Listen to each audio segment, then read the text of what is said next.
to the show. It is the 29th of February, leap year, woo! And you're here with me, Jillian Godsil and Matt Haynes, and we're going to talk about all things crypto and blockchain, what happened in the last week or so.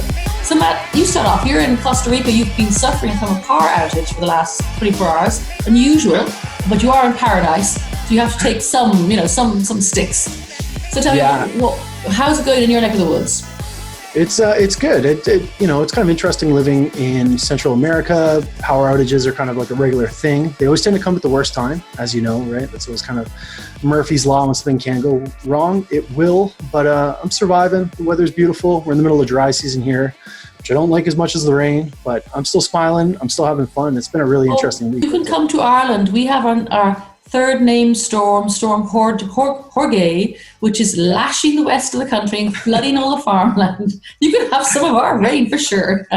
Sounds fantastic. I've been to Ireland. I love Dublin, actually. I'm a huge fan. So, well, I haven't been to Costa Rica. That's my next visit, so we're going to do that. You're welcome. So news around the place. We have to start with coronavirus and the impact on the value of everything. And it's not just obviously Bitcoin and the altcoins. It's like all the markets are down like 10%, the biggest fall since 2008. And do you think, because I've been reading around, it says that makes a lie that Bitcoin is the haven, when things go wrong, in traditional markets. So do you think that, because Bitcoin is falling as well, what's your impression of that? Yeah, I think people were kind of hoping or hailing that Bitcoin was going to be the safe haven asset, similar to that of precious metals. And I think what we've seen with the downturn in the stock market and downturn in general is that maybe that isn't quite accurate, which kind of leads an interesting picture to, if the economy ultimately starts to go down, is cryptocurrency going to be the successor to that or not? And we've seen certain times where Bitcoin does increase. We saw some action during the potential war threat with the US and Iran. But I think it's really important that we remember cryptocurrency is still new, and whether we like it or not, there's still a lot of manipulation in the markets. So to break it down versus causation or correlation, we can't do right now. But I think overall, it just sends a message that a general economic downturn is maybe not going to be good for crypto in general. It's kind of an interesting. I think even, although I'm no expert, I think I read something like gold, the price of gold had even fallen. So, even like gold standard, that had been knocked. So maybe the whole world is going into a spiral down the toilet. I don't know. Yeah, hopefully not. I was reading something about some trends. Actually, it was in Forbes by Mike Walker, a Microsoft guru, whatever. But he had a couple of things that was quite nice. He said trends for 2020, and this is like forget the price because the price is unimportant except that we're in the coronavirus and all the rest of it. But he said it's the year of 2020 is the year of blockchain hype fatigue. So we don't want to hear about the hype anymore. And it's a shift to practical blockchain applications, for supply chain, aviation parts, all that type of stuff. And he also said, a couple of other points too as well, it's the convergence of the trinity of digitization, blockchain, AI, and IoT, the Internet of Things. And I think that's quite positive. I mean, coronavirus notwithstanding, because we couldn't have predicted that, shall we say. But it looks as if 2020 is going to be, we've had the crypto winter, we've had the rebuilding, and now we're going to have really practical implementations of blockchain. And thank God. I mean, it's about time. People have, you saw 2017. It was absolutely crazy. You had all these people buying tokens that they didn't even understand. And the price is moonshotting. And I think that we really need a more sensible metric-based economy in order to really be able to push cryptocurrency to the top. I hope that a lot of these tokens and things that are trying to extract money from people rather than trying to build viable products that the world needs do disappear. And I think we'll be better off if they do. So that's fantastic news. Yeah. What you said there is actually spot on, Matt. Not to extract money from people, but to build products. Absolutely. That's at the heart of the success of blockchain. Yeah, that's exactly what we need. I actually want to circle back around, kind of keeping that thought in mind, to an interesting token that I saw launched recently, which is absolutely deplorable in my personal opinion, and that is Coronacoin, which is something that somebody actually created. And I think I think that the coronavirus is really sad. I think there's a lot of people affected, particularly in China, and my heart goes out to them. And somebody, for some reason, thought that it would be a good idea to introduce something called Coronacoin, which is one for every population, one for every person on the earth. And as people begin to die off, the supply begins to diminish. We're seeing a lot of really weird gimmicks. And this kind of boils back to the last situation where I said we need to see products that are coming into the market that make economical sense and that are real products. That one is kind of deplorable, and they're going underneath the guise of returning some of the profits to fund the coronavirus. But I think we need less gimmicks, and we need more products that are really solving problems. I read that and I thought that was a little bit insensitive. What do you think? Do you know what it might, just because you can do it doesn't mean you should. Yeah. Just because there's a lot of, the crypto world, you can create your own coins, and that's a very exciting, principle. But just because you can doesn't mean you should. Yeah. And advice given to all teenage boys, I think, across the world. So, but actually, it was interesting though. Going back to the building, I saw some data from a company called Blocknative, and they were tracking the transactions. They said there's 3.1 billion blockchain transactions in the last 10 years. And what's really interesting, they collected the data from 24 different crypto networks, but in the last year, in 2019, there were 1 billion. So it's just, and that's kind of interesting again. So there's real stuff happening underneath all the chaos, which is nice. It is nice. And it's really interesting because I think that we are super early. I actually circled back around this week and I looked at some statistics given the total market crap. Maybe that was a little, we won't go there. There was maybe a Freudian slip in certain perspectives. But if we were to calculate the overall market cap of all of the cryptocurrencies in the world, according to CoinMarketCap, it is approximately only 1/3 of the price of Amazon, the Amazon stock. So I think there's lots of room for this market to develop. But circling back to your first point, we need better metrics and applications that people are actually going to use. Yeah, well, that's cool. Yeah. And actually, speaking of circling back, we spoke last week about Fcoin when it had just stopped, and the owner said, "I'm going to do some new stuff, and I will repay everybody." But now they've changed the rules a bit.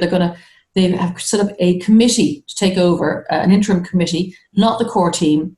It's from the community. They're going to work out a compensation plan. They seem quite confident they can return the money lost to the people who lost the money. And they said, this is interesting. Once done, ownership will be handed over to the community. So that's kind of interesting. The exchange goes back to the actual, which is, well, we'll see what happens there. But it's nice that it appears to have moved on as opposed to the owner saying, yeah, I'll make some money elsewhere and give it back. Just kind of a bit foggy. Yeah, I think that's better. It's good that they did that. And I think one thing that people are starting to realize is that in order to be considered a non-security, you really have to have this aspect of decentralization. And that's really kind of one of the main factors that's really allowing them to apply the Howey test as it relates to digital assets. And decentralization is very key. Interestingly enough, on that note, the IOTA network has been down for, I believe it's more than 2 weeks currently, and the IOTA network is a centralized network which is controlled by the IOTA Foundation. Apparently they had a hacker who was coming in to steal out of kind of one of the main wallets. It's also really interesting timing because there was actually a dispute in between two of the former founders about the allocation of some of the ICO funds that were left over. So I think that decentralizing an economy or a coin actually provides it with a certain amount of censorship resistance. And not only is it good for the way that it's viewed by the SEC, it's just a little bit more stable when no central party has access over these digital assets. So I think that it's good to hear that Fcoin is circling back around, and it's good to hear that they have some plans to be able to decentralize it. And it makes sense from a lot of different perspectives. Yeah. And you had some news too. You were saying about EOS and Block One. What's happening there? Yeah, it was kind of a little bit of drama in the space this week. Now, there are a lot of people out there who aren't fans of EOS.io, stating that it's a little bit more centralized than other tokens. And I'm neither here to, I'm personally a fan of EOS.io, but I'm not here to debate whether or not it's more or less centralized. But there was an interesting little spat that kind of happened in between Coinbase and was actually quite public, where Coinbase had stated that the network itself was actually degraded to the point that they weren't able to process transactions. And there's a really interesting article from V1 that came back around, and this kind of rolls over into some of the compliance themes that we've been talking about, in the sense that in order to be able to process these transactions, you need to do what's called transaction monitoring. And apparently Block One, their transaction monitoring wasn't able to keep up with the demand, not Block One, rather Coinbase. Their transaction monitoring wasn't able to keep up with the demand of these transactions as they're rolling through. So it was a little bit of a tit for tat back and forth. And the latest news is that Dan Larimer is working with Coinbase to be able to restore the network functionality overall. But it's kind of a little bit of a spat back and forth, and it's always funny to watch those things and see kind of how the story develops versus. And was the spat on Twitter, or where was the spat? On Twitter, and also in the media as well. It came to the point that Block One actually issued their own explanation in an article, but there was a Cointelegraph article as well, essentially kind of taking the side of Coinbase and saying that the actual network of EOS.io was degraded, which Block One maintains simply isn't true. So it's kind of interesting to watch this week, just kind of two of the giants going back and forth at it and kind of pushing the blame. But there are a lot more transactions these days, and we've got to, if we're going to do the compliance thing, we have to make sure that we're taking the time to mesh these two systems together and make sure that everything's flowing properly, or else people are going to get upset, and words are obviously going to go back and forth. Well, of course, that does also imply that we still have networks. We have Craig Wright being very bullish this week, and he was saying with the court orders, he can use the court orders to force the miners to open all the Bitcoin wallets and give all the coins back to him or back to the UI. I don't know. Is he crazy, or is he crazy? I'm going to say that he's probably crazy. I mean, I've met him. I met him twice, and he's very confident. You know, He just is. confident. But I'm going, I don't know. It's just it's a strange persona that he has absorbed, isn't it? I mean, like, and that he is exuding, and he's trying to make all these things out that don't quite add up, you know? No, I understand the idea of what he's trying to do with BSV, but as a spokesperson, I think he's terrible. I think that he's really not good for the network. He can be really abrasive sometimes, and there's kind of some interesting tidbits on the internet of him talking about when he read and then kind of corrects himself. Sorry, when I wrote the white paper for Bitcoin. Yikes. So if you haven't, it's a sideshow. That's all I have to say about it. But mind you, it's like these things, you don't really want them because, like, I was speaking to the Criminal Assets Bureau, as it happens here in Ireland, or something else, and the guy said, we are very up to date on crypto. They have to be, because of the Criminal Assets Bureau, and one of the things they're targeting is crypto.